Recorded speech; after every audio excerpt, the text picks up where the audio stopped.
우리가 지금 사도행전을 통해서 말씀을 지금 우리가 같이 나누고 있습니다. 오늘은 사도행전 10장 전체를 하기에는 좀 시간이 버겁고, 그래서 1장 1절에서 8절까지의 말씀을 통해서 이방 선교의 분수령, 어떤 또 초석이 된 백부장 고넬료의 삶을 통해서 은혜를 같이 나누려고 합니다. 사실은 10장이 설교가 하기가 저는 굉장히 어려웠어요. 왜 어려웠느냐 하면 고넬료가 훌륭하다고 하는 것을 전하라고 하는 것은 아닌데, 언뜻 1장에서 1절에서 8절까지만 보면 이런 훌륭한 사람이네, 이런 느낌을 주거든요.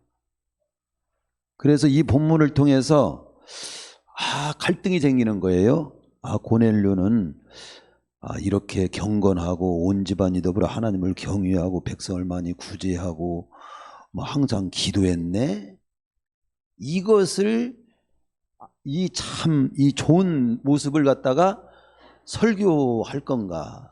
그런데 사도행전 전체적으로 보면 결코 그게 아니에요. 자, 왜 그런가를 잘 살펴봅시다. 구약 성경을 우리가 지금 다 읽을 수는 없지만 한마디로 딱 말씀하면, 인간은 죄인이 됐고 죄인된 인간은 스스로 구원될 수가 없는 상태에 있었으며, 그래서 구주가 필요한 상태고, 그 구주가 필요한 상태에 있는 인간을 향해서 하나님께서는 구주를 이 땅에 보내준다고 약속했다. 그래서 그 구주를 이제 너희들은 기다리라, 이 땅에 보낼 거다, 오실 거다. 그게 구약 성경이에요. 신약으로 넘어오면 신약 성경은 그럼 뭐냐? 신약 성경 사복음, 마태복음, 마가복음, 누가복음, 요한복음은 하나님은 약속대로 이 땅에 구주를 보내주셨다.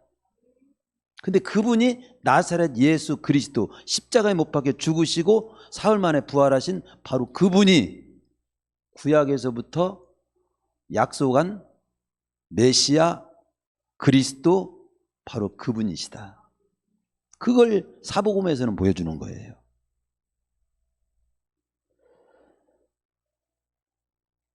그러면 하나님은 그러면 이 땅에 이제 우리를 향한 하나님의 뜻이 뭐냐면, 디모데전서 2장 4절에 보면 하나님은 모든 사람이 구원을 받으며 진리할 길이기를 원하신 것이 하나님의 뜻이요. 즉 이 땅에 예수님을 보내주셨습니다. 그리고 예수님이 그리스도라고 하는 것을 밝혔어요. 그럼 모든 사람이 구원받게 하는 것이 하나님의 뜻이면 어떻게 해야 돼요? 그 복음이 전파가 돼야 되잖아요. 전파돼서 모든 사람이 믿어야 되는 거 아닙니까? 그렇죠? 그래서 우리는 승천하시기 전에 마태복음 28장에서 제자들을 향해서 너희는 가서 모든 족속으로 제자를 삼아 아버지와 아들과 성령의 이름으로 침례를 주고 내가 너에게 분부한 모든 것을 가르치 지키게 하라. 내가 세상 끝날까지 함께 하겠다. 한마디로 복음을 전하라는 거예요. 누가복음 마지막에도 복음을 전하라. 마가복음에도 온 세상에 만민에게 복음을 전파하라. 이제 그런 말씀으로 끝이 납니다. 또 복음을 전하기 위해서는 이 땅에 내가 복음이 잘 전파할 수 있도록 성령을 보내겠다. 성령을 기다려라. 그래서 사도행전 1장 8절에 보면 오직 성령이 너에게 임하시면 너희가 권능을 받고 예루살렘과 온 유다 사마리아 땅까지 이르러 내 증인이 되라. 그렇게 말씀한 겁니다. 그래서 사도행전 1장에 보면 사도행전 저자는 사복음서 중에 누가복음도 기록하는 데 쓰임받았고 사도행전을 기록한 데 쓰임받은 인물입니다. 그게 누가예요. 그 누가가 밝힙니다. 누가복음을 통해서 먼저 쓴 글에 대해서는, 누가복음을 통해서는 예수님이 구주 되심을 제가 다 기록을 했습니다. 저를 통해 하나님이 그걸 기록하게 했습니다. 이제 사도행전을 통해서는 예수님이 구주 되신 그 주님이 사도행전 1장 8절의 말씀대로 예루살렘으로부터 시작해서 땅끝까지 어떻게 복음이 전파되는가를 보여주겠습니다. 보여주는 기록입니다. 그걸 밝히고 있는 거죠. 그래서 사도행전은 구주 되시는 예수님이 예루살렘으로부터 시작해서 땅끝까지 어떻게 그 예수님이 전파되는가에 대한 내용을 기록하고 있는 것이 사도행전이에요.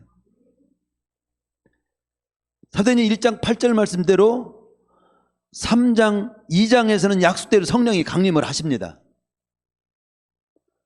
그리고 3장에서부터 8장 3절까지는 폭발적으로 성령의 충만함을 입은 제자들을 통해서 그리고 성도들을 통해서 예루살렘에 막 아주 엄청나게 폭발적으로 복음이 전파되는 거예요. 예루살렘이 막 복음으로 막 아주 충만하고 막 넘쳐요. 그런데도 예루살렘을 넘어서지를 못하는 거야. 근데 그때 핍박이 일어나서 스데반이 돌에 맞아 죽는 유대교도로부터 인해 가지고 하나님을 모독하는 그런 자로, 하나님의 신성을 모독하는 자로 이렇게 지적을 받고 돌에 맞아 죽지요.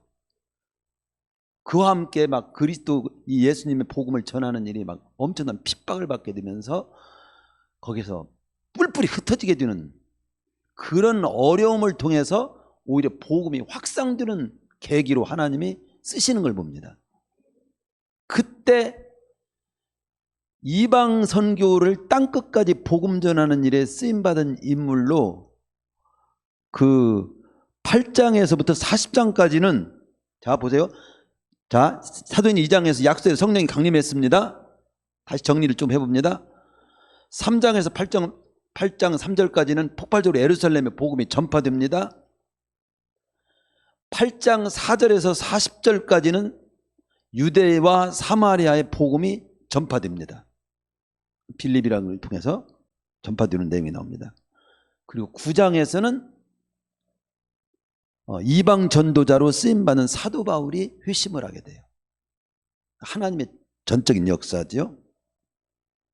그리고 오늘 10장 본문에서는 예루살렘과 유대와 사마리아까지 복음이 전파됐는데 이제 땅끝이 남았잖아요. 땅끝까지 복음이 전파된다고 하는 내용이 시작되는 장이 10장인 거야. 이게요. 10장.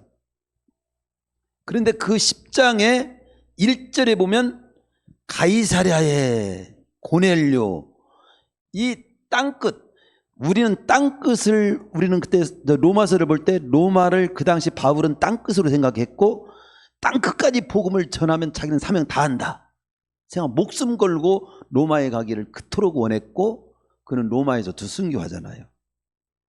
로마로 땅끝이라고 생각을 바울은 그렇게 생각했지만 이 당시 유대인들의 땅끝은 여기 가이사랴입니다. 가이사랴는 유대 땅의 한 곳이 땅끝이에요. 지금 우리나라에서도 땅끝 마을이 어디죠? 해남을 땅끝 마을이라고 하죠. 해남을 땅끝 마을이라고 합니다. 바닷가잖아요. 바닷가. 우리로서는 더 땅끝. 그리고 땅끝은 거기서부터 그 다음 세상이 펼쳐지는 곳인 거예요. 이게요. 이 가이사랴가 바로 그 당시로는 땅끝인 거예요.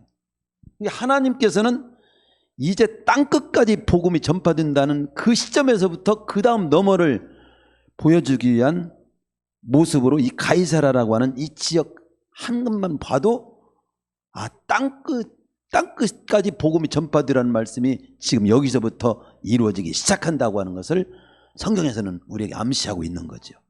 예. 크게 보면 하나님께서 우리에게 보여주시자는 그 핵심적인 메시지는 뭐냐면 예수 그리스도는 유대인만의 하나님이 아니고 또 예수님이 구주가 유대인만을 위해서 오신 것이 아니고 온 세상에 구주로 오신 분이다. 그래서 땅끝까지 복음이 전해져야 되는 거다. 온 세상 사람들의 구주가 되시는 분 예수님이시다. 이걸 보여주는 것이고, 이 소식은 그렇기 때문에 유대인을 넘어서 예루살렘을 넘어서 유대를 넘어서 사마리아를 넘어서 땅끝까지 전해져야 한다. 그것을 보여주는 것이 이 사도행전의 역사예요.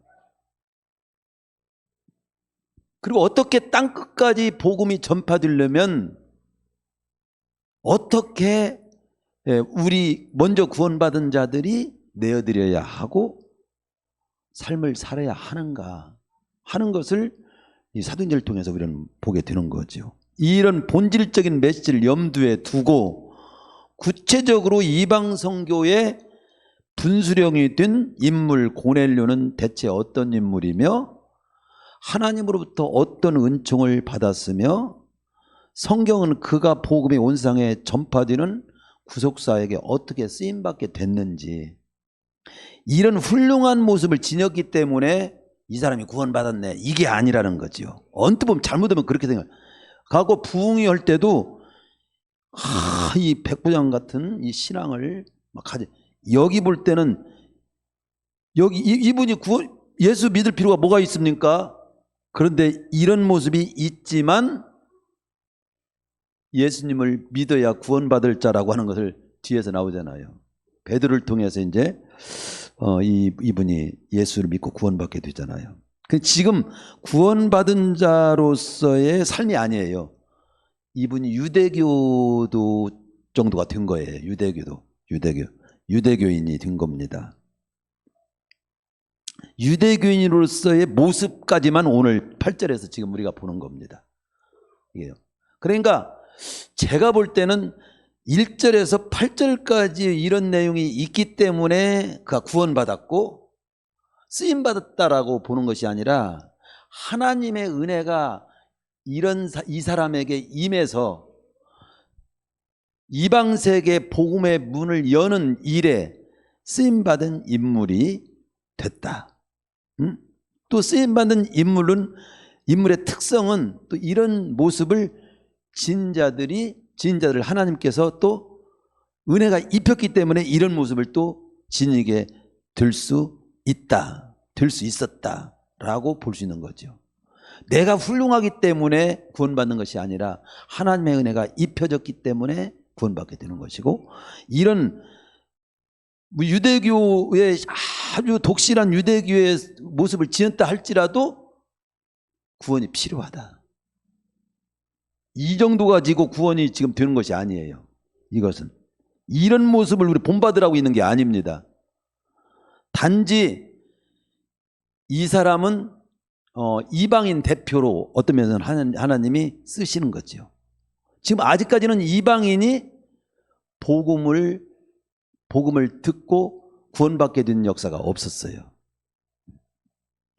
자, 그러면 오늘 고넬료가 어떤 분인가를 좀 더 직접적으로 보면서, 그러나 이 고넬료라고 하는 인물을 보면서 또 우리가 신앙의 삶 속에 도전받을 교훈을 우리가 핵심적인 메시지는 아니지만 같이 은혜를 이 시간은 나누도록 하겠습니다. 그가 어떤 자입니까? 크게 보면 이런 자도 예수님의 복음이 필요한 자고 구원받아야 될 자라고 하는 것은 결론적인 내용이지만, 가이사랴에 주둔하고 있었던 이방인이라고 하는 것이죠. 이방인. 그러니까 이방인이 예수님의 복음을 듣게 되고, 베드로는 유대인의 대표고 어떤 면에서는 고넬료는 이방인의 대표인 거야. 그래서 이방인과 유대인이 만나는 시점이 바로 십정이고, 복음이 유대인에게서 이방인에게로 넘어가는 시점을 기록하고 있는 장이 10장이라고 볼 수 있습니다. 그는 어떤 자입니까? 1, 2절을 보면 고넬료는 그는 가이사랴에 주둔하고 있는 로마 군대 백부장으로 하나님을 경외하는 자다, 그렇게 보여주고 있습니다. 그래서 아까도 말했지만 가이사랴를 밝히는 것은 이곳은 BC 23년에서 15년에 헤롯에 의해서 건설된 도시로 지중해 연안 항구 도시입니다. 어떤 면에서는 이 가이사의 성이라고 하는 뜻인데 헤롯이 로마의 황제 가이사 아구스토를 존경하는 의미에서 이 이름이 붙였다고 그래요. 당시 이스라엘은 로마의 지배를 받고 있었고 그곳에는 로마 군대가 주둔하고 있었고 이탈리아 부대라고 써있는 이분, 오늘날 이탈리아를 말한 거죠. 로마가 있는 이탈리아 부대를 말하고 당시 한 군단은 6,000명으로 구성되어 있고 이를 다시 600명씩 10대로 나누어 관리를 했고 한 대는 다시 100명씩 6개를 나누었는데 고넬료는 이 100명을 통솔하는 백부장이었다. 근데 가이사랴의 고넬료 이렇게 말한 겁니다. 가이사랴. 그래서 이 가이사랴는 거기에 헤롯의 여러 가지 헤롯이 로마 황제 가이사 아구스토를 존경하는 의미에서 이렇게 이름을 붙인 거다. 이런 것들이 중요한 것이 아니에요. 그곳이 위치가 땅끝이라는 거지. 땅끝. 제가 볼 때는 그 부분이 중요하다고 봐요. 가이사랴를 밝힌 것은 여러 지역이 있는데 가이사랴. 이제 복음이 사마리아까지 전해졌고 이제 땅끝이 시작되는 시점에 있는 인물을 하나님이 쓰시고 있는 거예요. 하나님의 말씀은 도도히 흘러가고 있고 이루어져가고 있는 것을 볼 수 있는 겁니다. 그런데 어쨌든 본문 2절에 보면 이런 그가 경건에서 온 집안과 더불어 하나님을 경외하는 자라고 말하는데 아니 이 사람 이미 구원받은 사람 아니야? 이렇게 생각이 들 수 있기 때문에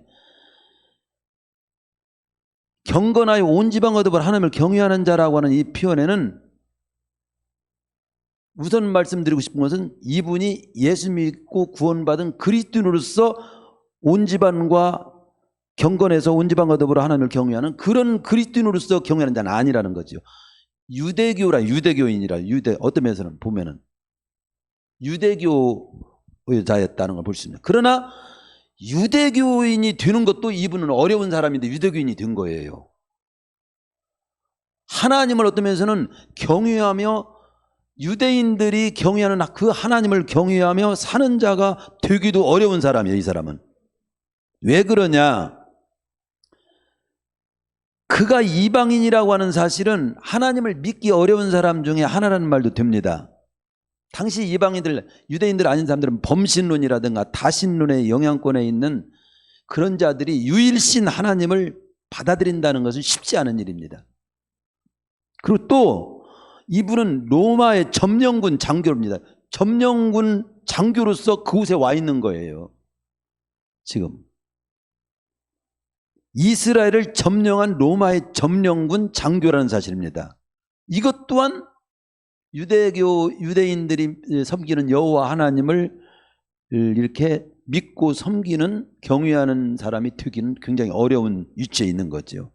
자기들을 정복한 사람들의 종교나 문화를 따르기는 쉬워도 내가 정복한 사람들이 섬기는 신을 섬긴다는 것은 굉장히 어렵잖아요. 그러면서도 어려운 거예요. 또 아울러서 그는 100명의 부하를 거느린 당시 팔레스타인에 파견된 이탈리아 로마 군대 백부장입니다. 아니 로마 군인만 돼도 대단한 거예요. 대단한 시대예요. 응? 그러니까 이런 면을 볼 때 그는 지위나 민족적인 편견이나 사회적인 체면을 초월한 열린 마음의 소유자였다라고 하는 사실은 좀 상식적인 수준에서 인정할 수 있습니다.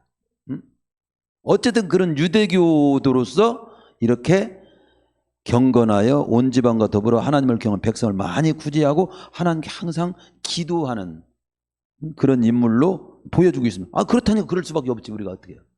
그렇잖아요. 그런데 이런 유대교도로서 이방인으로서 또 로마의 장교로서 점령지에 있는 자로서 이런 고넬료가 항상 기도를 했는데 하루는 제 9시쯤에 이렇게 이제 환상을 봤다고 하는 내용이 나오잖아요. 근데 여기서 이제 그로 넘어가기 전에 유대교인이 됐든 그리스도인이 됐든요, 오늘날도 사회적 신분이 높은 분일수록, 부자일수록, 많이 배웠다는 사람일수록 하나님을 믿는 참신앙을 갖는다는 것이 굉장히 더 어려운 것 같아요. 우리 교회에 국회의원 나옵니까? 안 옵니다. 작은 교회는 국회의원 안 와요. 왜냐하면 표가 없어. 좀 여기 가까운 큰 교회에는 국회의원이 2명이나 나가대. 나는 진짜 그들이 진짜 이 지역을 살아나면 작은 교회에 진짜 신앙이 있고 그러면 작은 교회에 나오는 게 진짜 아닌가. 그 사람들은 표 얻으려고 나오는 사람이지 하나님을 믿는 자로 나는 안 믿어져. 되게 또 교수님들도 내가 보니까 우리 교회는 교수님 한 분도 없어요. 작은 교회에 안 와. 근데 큰 교회는 왜 그 교수님들이 왜 큰 교회는 나오고 작은 교회는 안 올까? 작은 교회 있어 보니까 한번 생각해 보더라고. 생각이 들더라고. 그런데 먹을 게 별로 없어.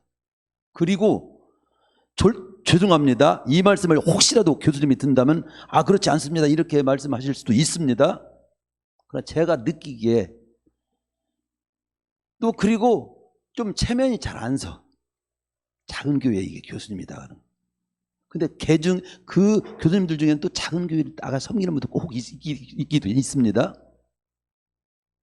즉 제가 말씀드리려고 하는 것은 꼭 그렇게 안 나오는 교수님을 지적하려고 하는 것이 아니라 지위가 높고 무슨 좀 뭐라도 좀 심게나 쓴다고 하는 분들, 사회 명망 있는 사람들이 이렇게 하나님을 믿고 그 교회에 나온다고 하는 것이 쉽지 않다 이거죠. 응? 그런데 제가 듣기로 카트 대통령 같은 분은요, 대통령의 자리에 있기 전이나 마치고 난 후에도 변함없이 자기 나간 시골교회 나갔다고 그래요. 그분은 그런 면에서는 굉장히 존경합니다. 네? 교사의 직분을 감당했다고 하잖아요. 지난날 박정희 대통령에게도 예수님 믿으라고 전도한 사람들이 상당히 많이 있었던 것으로 알고 있습니다. 그중에 대표적으로 카터 대통령이 한국에 왔을 때 우리 선배 목사님 교회 여의도 침례교회 한기만 목사님의 요청을 받고 거기 예배드려. 그분이 침례교회 집사잖아요, 이 카터 대통령이. 그래서 여러 교회 있지만 침례교회를 나간 거야. 제가 볼 때 여의도 순복음교회 큰 교회 있는데 옆에 바로 여의도 침례교회가 있거든요. 여의도 침례교회는 작아요. 순복음교회에 비하면. 그런데 이 침례교 이 집사로서 이 여의도 침례교회를 나가신 거예요.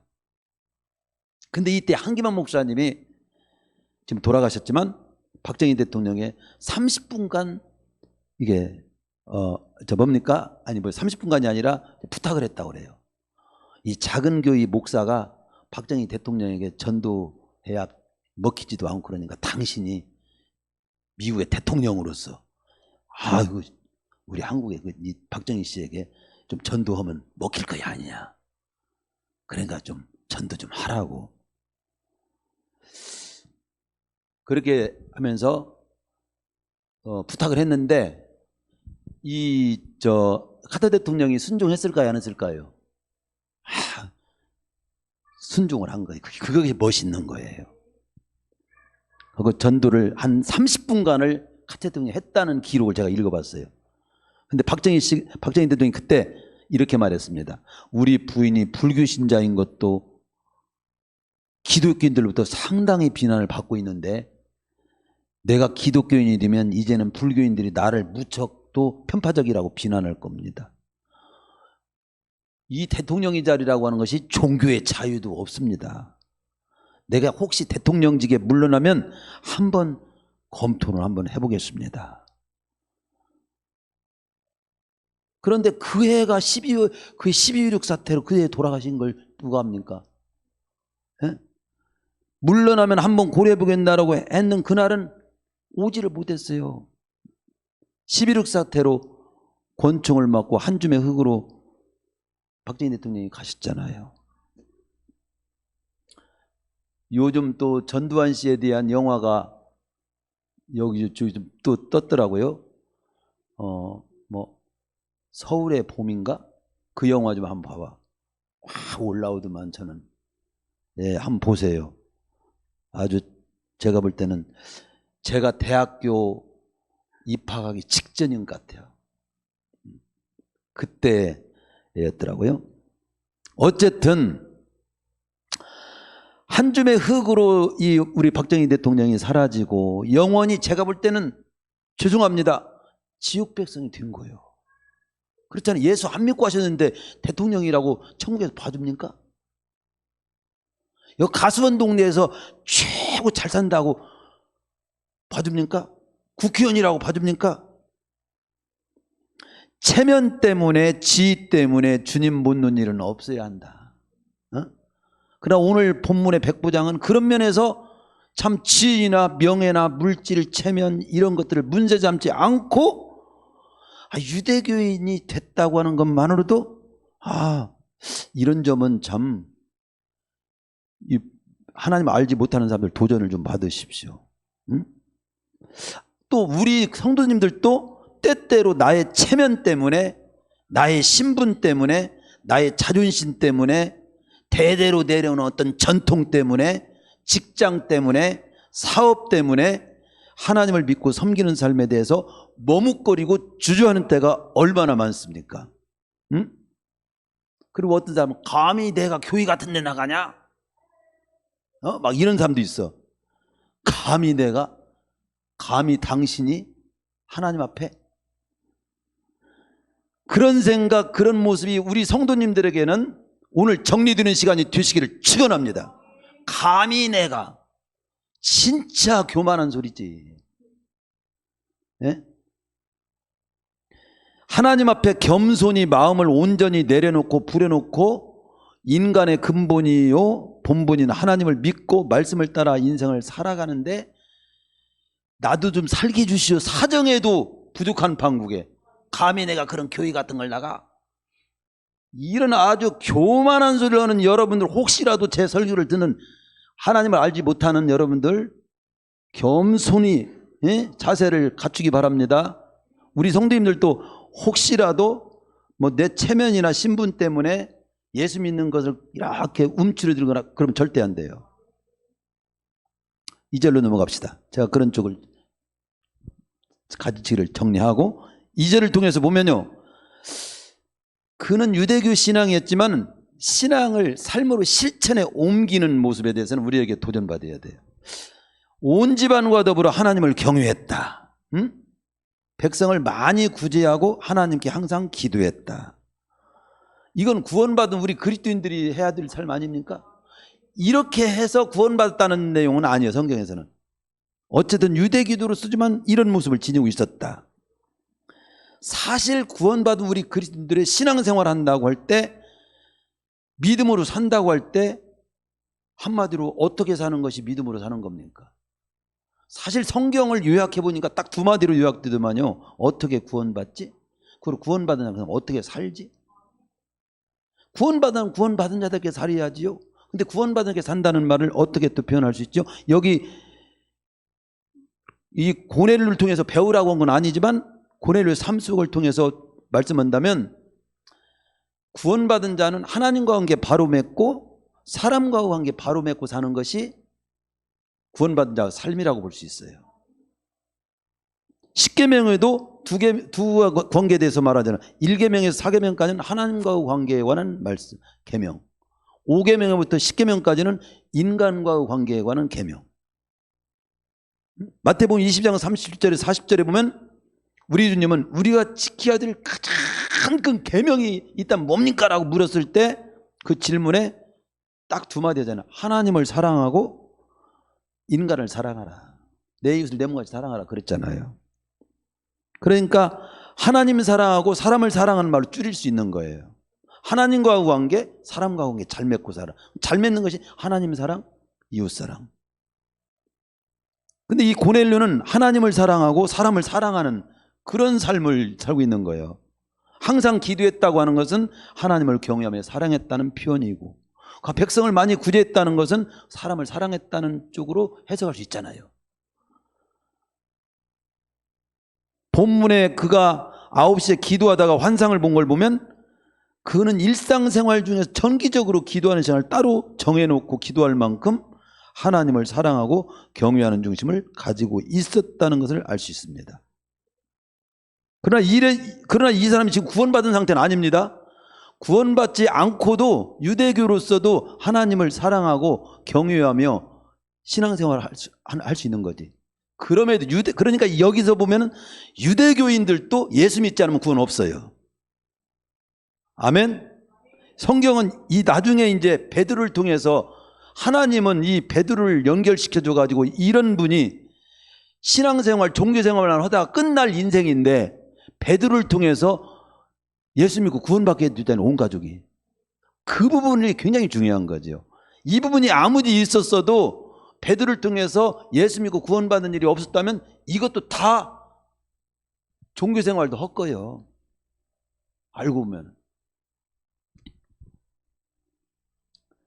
그래서 그러나 구원받은 우리로서는 이런 모습이 있어야 하는 거죠. 이웃에 대해서도 말로만 사랑하는 것이 아니라 구체적으로 구제를 통해서 실천했던 것처럼 우리도 그런 게 있어야 합니다. 이웃이 누구지요? 옆집에 사는 사람 아니요? 이렇게 생각 말하죠. 그렇게 해도 이웃일 수 있지만 내가 사는 삶의 길목에서 만나고 부딪히는 나의 도움을 필요로 하는 사람, 물질이 필요한 사람일 수도 있고 나의 눈물과 사랑과 격려와 위로와 기도가 필요한 모든 사람이 다 이웃인 거지. 우리 주님은 선한 사마리아 사람 비유를 통해서도 도움을 필요로 하는 그 사람이 너의 이웃이라고 말하면서 너도 그렇게 살아, 그렇게 말씀했잖아요. 고넬료는 자신이 처한 곳에서 자기 점령군으로서 그곳에 왔지만 그곳의 백성을 많이 구제한 자로 표현하고 있습니다. 구제라고 하는 것이 사전적인 의미가 뭡니까? 자연적인 재해나 사유적인 피해를 당해서 어려운 처지에 있는 사람을 도와주는 거라고 구어적으로는 그렇게 설명을 합니다. 그러나 우리 그리스도인들은 구제의 의미를 더욱 확대해 가지고 생명을 구원하고, 복음을 전해서 생명을 구원하고 사람을 살리고 또 사람에게 유익하게 하는 모든 일을 너는 구제라는 말로 묶을 수 있다. 정의를 내릴 수 있다. 그런 구제를 힘써야 한다. 영혼 구원하는 것도 구제예요. 물질적으로 도와주는 것도 구제예요. 어려운 사람을 갖다 힘을 주고 용기를 주고 일으키는 것도 구제예요. 그렇게 확대된 면에서 구제에 힘쓰자 이거지. 응? 우리 주님은 이 땅에서 천국 복음을 전하시고 병든 자를 고치시고 가난하고 소외된 자를 돌보시고 위로하시면서 하나님의 말씀을 가르치시며 일생을 사셨고 최후에는 우리의 죄를 담당하시고 죽음으로 우리를 영원히 구제하시는 길을 가셨다. 이러면서 구제를 확대하는 거죠.